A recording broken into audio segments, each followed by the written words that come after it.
Sebelumnya, Assalamualaikum warahmatullahi wabarakatuh. Kami di sini dari kelompok 5 ingin membahas sedikit tentang Loopcrack, aplikasi Loopcrack. Untuk Loopcrack sendiri adalah sebuah aplikasi untuk Windows ya, khususnya untuk melakukan auditing terhadap sistem password ataupun akun yang menggunakan password yang lemah atau weak. Bisa dianggap sebagai brute force menggunakan sebuah wordlist lah. Kalau pada kali Linux hampir sama prinsipnya dengan Gender Reaper mungkin, ataupun Aircrack NG, terus Rainbow Crack. Sebenarnya prinsipnya hampir sama menggunakan brute force. Mungkin langsung saja untuk yang pertama, melakukan instalasi dengan masuk pada link officialnya Loopcrack di sini. Kemudian untuk link downloadnya bisa dilihat di sini, www.loopcrack.com, kemudian download. Nah, ini hanya digunakan untuk .exe ya, untuk Windows saja. Kemudian untuk melakukan auditing, masuk pada aplikasi Loopcrack. Untuk yang terbaru versi 7, karena di sini saya menggunakan Windows 32 bit, maka nginstal yang 32 bit. Di sini ada yang kalau udah yang membeli lisensi pasti langsung bisa diaktifkan di sini. Ada lisensinya, kemudian ada kode aktivasinya. Nah, untuk saat ini kita hanya memakai yang versi trialnya saja. Untuk yang versi trial di sini hanya ada limit 10 akun untuk mengaudit langsung 10 akun pada satu waktu yang sama atau secara bersamaan. Nah, kemudian kita langsung saja. Di sini ada 3 pilihan. Ada yang password auditing wizard, ada yang membuat sesi yang baru, kemudian ada yang membuka sesi yang lama atau yang sudah kita buat sebelumnya. Nah, di sini kita akan mulai dengan password auditing. Nah, kemudian ada perkenalan, introduction, bisa dibaca sendiri di sini. Kemudian langsung saja kita next. Nah, di sini ada 2 target yang ditunjuk, bisa menggunakan Windows di sini servernya menggunakan 2003 atau selebihnya lagi, atau Windows 7, Windows 10 dan lain sebagainya. Bisa juga dengan menggunakan Unix yang contohnya seperti Linux, FreeBSD, OpenBSD dan mungkin lain sebagainya. Nah, di sini saya akan mempraktikkan untuk yang menggunakan targetnya Windows saja ya. Kemudian kita next. Nah, di sini ada 3 pilihan. Untuk yang pertama, di local machine, di sini menunjukkan targetnya berada di mesin kita sendiri atau user-user yang berada di mesin kita sendiri. Untuk yang kedua, ini adalah remote di sini mungkin sebagai contohnya. Nah, ada nanti hostnya yang akan terhubung dengan port SSH atau port 22. Di sini bisa nanti diisikan dengan IP targetnya, kemudian portnya berapa, atau mungkin kalau sudah mengetahui password, username passwordnya yang bisa diisikan di sini. Nah, kemudian untuk yang ketiga di sini adalah dengan mengimporkan file pwdam ataupun fgdan dan mungkin file-file yang lainnya lah. Nah, untuk di sini kami hanya akan mencoba dengan menggunakan local machine saja. Kemudian login menggunakan user credential. Nah, di sini ada beberapa tipe audit yang mungkin nanti bisa digunakan. Untuk tipe-tipe audit di sini nanti akan berpengaruh pada wordlist yang nantinya kita pilih. Ada yang quick password, nanti menggunakan wordlist yang cukup simpel, terus kemudian ada yang common untuk yang wordlist yang biasa dipakai, terus kemudian ada yang dark password untuk yang medium, terus kemudian strong untuk yang bagian high. Nah, di sini kami akan mencoba dengan menggunakan quick saja. Terus kemudian di sini ada reporting option. Reporting option di sini untuk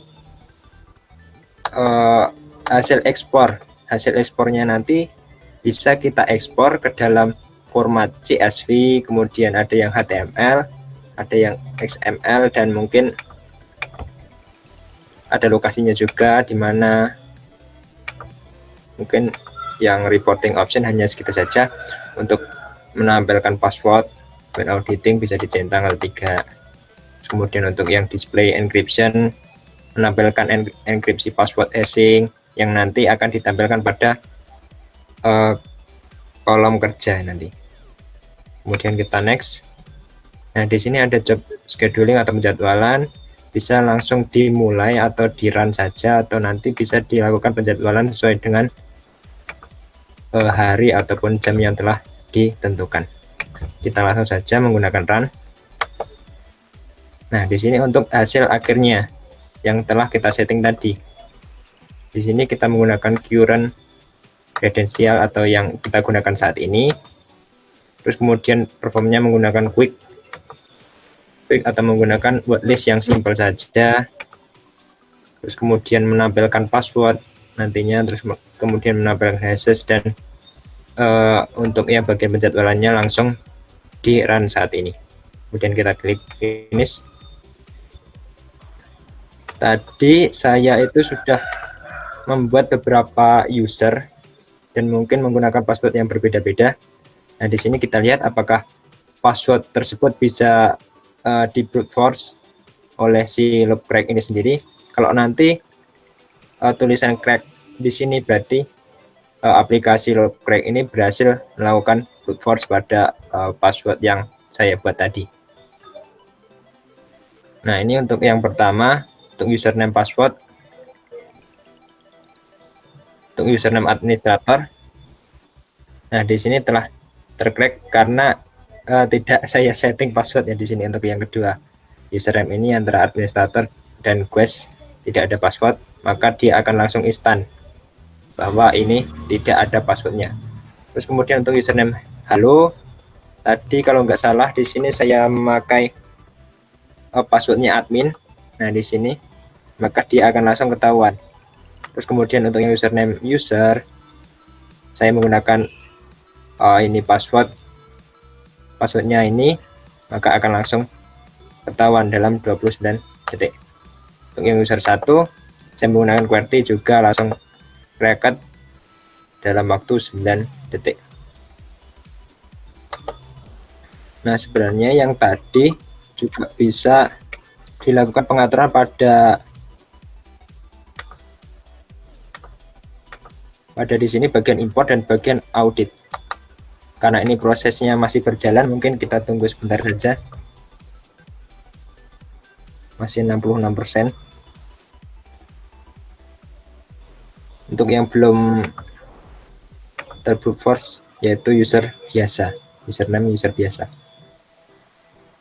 Karena di sini tadi saya menggunakan password kombinasi, jadi mungkin tidak bisa di decrypt.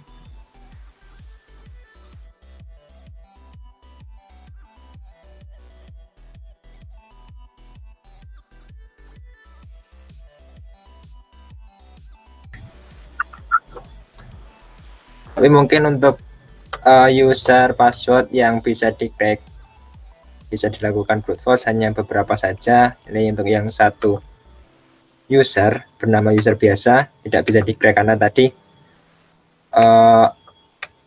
gimana ya, untuk passwordnya adalah kombinasi beberapa huruf maupun simbol. Nah, sebenarnya untuk pengaturan yang lain bisa dilakukan di sini. Nah, ini untuk importnya bisa diambil dari Linux yang berupa shadow file, terus kemudian pwdem yang telah saya jelaskan tadi di awal ya mungkin. Terus ada yang sistem filenya. Nah, kalau untuk melakukan impor pada local system atau yang saya praktekkan ini tadi, bisa menggunakan yang ini. Terus kemudian bisa juga menggunakan remote untuk yang Linux, terus kemudian untuk yang Windows kan masukkan password user dan passwordnya di sini. Untuk yang Windows juga nanti, nah di sini username sama passwordnya. Ini untuk melakukan remote menggunakan SSH atau port 22. Kemudian untuk advance yang audit yang versi advance-nya nanti bisa diatur di sini untuk user infonya, terus kemudian brute force-nya, nanti menggunakan word list-nya itu yang apa, karena di sini tersedia 3 preset antara fast untuk yang word list simple, terus kemudian ini yang medium, terus kemudian ini yang high. Atau bisa nanti menggunakan new preset, kemudian namanya di sini, kemudian di sini untuk konfigurasi passwordnya nanti atau konfigurasi word list-nya untuk versinya ASCII atau bagaimana. Terus kemudian di sini untuk bagian dictionary-nya, nah di sini juga hampir sama. Terus kemudian bisa juga kita buat new preset, kemudian word list-nya lokasinya di mana. Di sini di Lovecraft 7, kemudian word list untuk word list bawaan dari Lovecraft ini sendiri. Kemudian ada encodingnya, terus audit durasinya bisa diatur sendiri sesuai dengan kemauan. Di sini juga ada reportnya, report untuk hasil ekspor password tadi ya. Mungkin bisa kita coba ekspor. Nah di sini ada beberapa tipe, antara lain CSV, kemudian HTML, XML. Nah di sini yang akan diekspor ada apa saja, bisa kita pilih antara domain, username, terus kemudian password, terus mesinnya, terus ataupun audit statusnya dan lain sebagainya. Pokoknya ada banyak pilihan di sini. Kemudian untuk menentukan lokasi, kita pilih di browser, kemudian masuk ke lokasi yang kita inginkan untuk menyimpan hasil ekspornya tadi. Bisa berbentuk XML ataupun HTML, CSV.